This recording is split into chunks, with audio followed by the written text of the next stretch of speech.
here on the right hand side, and the 402 is on the left hand side. I guess depending on which camera angle we're using right now, it'll be different for you, but hey, you'll figure it out. You're smart people.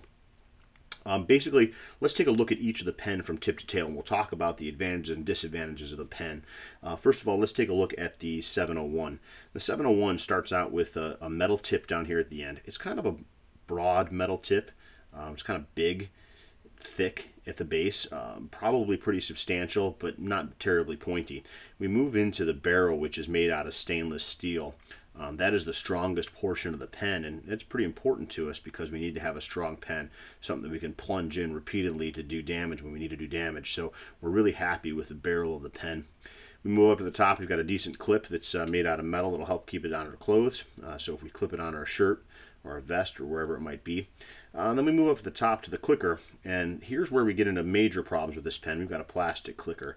You can see that the tip of the clicker is hollow. It's just got a metal coating on it, and it's plastic filled, not very substantial.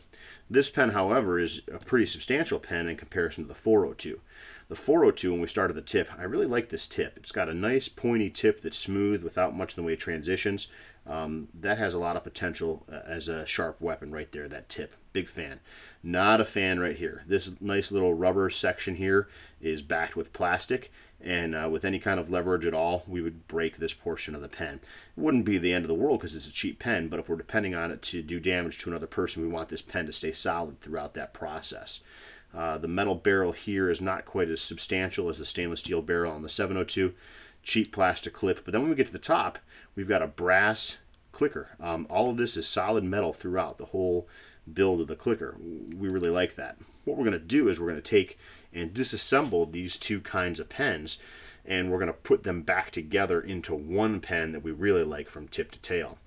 Now, understand that the reason I've got 4 pens here is because the 402 comes in a 2-pack. I think the 2-pack was like $6 or something like that. The 701 comes singly for about $6 or $7. So I bought 1 pack of 402s and 2 701s in 2 single packs. So what we're looking at here is probably $18 worth of pens total.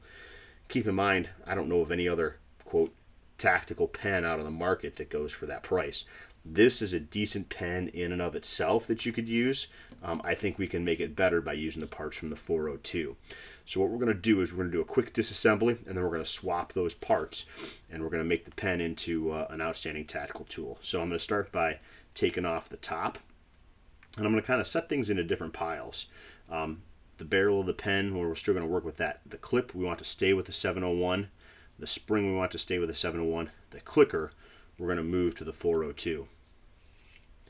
We'll do the same thing on this pen. Spring stays, clip stays, clicker goes. Down on the bottom, we're going to unscrew the tip of the pen. That's going to come over here to the 401. We'll do the same thing with this pen. Unscrew the tip, bring it right over here. Now let's deal with the 402s. Just as an aside for you, I went through and made sure everything fit and worked on this project. The idea actually came to me from Jamie Onion of Western Reserve Tactical. Jamie said, hey, you know, that pen you carry, you could make it better by doing this, this, and this. I took his advice, and that's what I did. I had to do a run through on this to make sure everything worked, and to get the tops off of these 402s, man, that was a bear.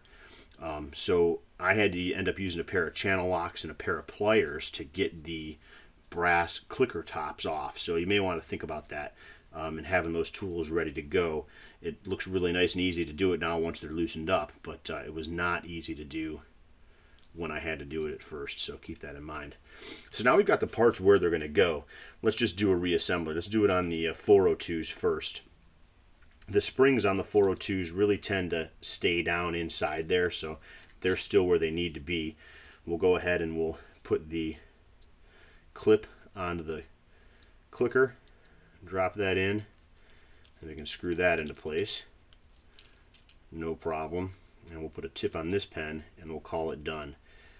These 402s don't go together quite as easily when we're putting them back as the 701s do, but they'll work out just fine. So we've got a complete 402. We'll put the clip back on the clicker. Drop our clicker into place and screw that into place. Excellent. And basically, when I get this last tip on, our 402s are put back together and ready to go. Now, these pens are going to go into my backpack. They're going to be there as everyday spares. These are pens I'll be able to hand off to anybody that needs to use a pen for anything. You know, they look nice. I'll have them ready to go at classes and things like that. But they're not going to be something I'm going to go to as far as a self-defense pen goes. Let's take a look at the 701s. Let's put those back together. Since the springs are already out, let's put the tips on first. We're going to take the 402 tip, and we're simply going to spin it into place. You can see that there's no change in the transition here from the tip. It's still nice and comfortable to hold, but it's much pointier. Looks like a much more formidable tool. We'll drop our spring into place, grab our brass clicker, put a clip on it, and rotate that into place. Now, as I mentioned before, these clickers were on super tight. I have no need or desire to put them back on that tight. We'll just screw them until they basically stop rotating and we're good to go. Same thing here with this pen.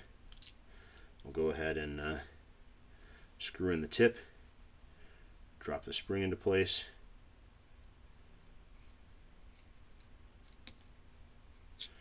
See, that clicker came apart, no big deal. The shiny end goes out, drop it back into place, put the clip in place, and screw it back together. So we've taken this pen from a decent tactical pen and turned it into a pretty substantial tactical pen. We've got a sharper tip up front. We still have that solid stainless steel body, still have a good solid metal clip, and we've now added a solid brass clicker mechanism up top, which is going to be a great place to put our thumb and be able to drive that pen point out and into whatever it is we need to drive it into. When it comes to self-defense, we never know what we're going to be striking or where we're going to be striking with targets of opportunity, but lots of bone in the head and neck where we may want to be targeting, so we want to make sure we have a substantial pen to do it.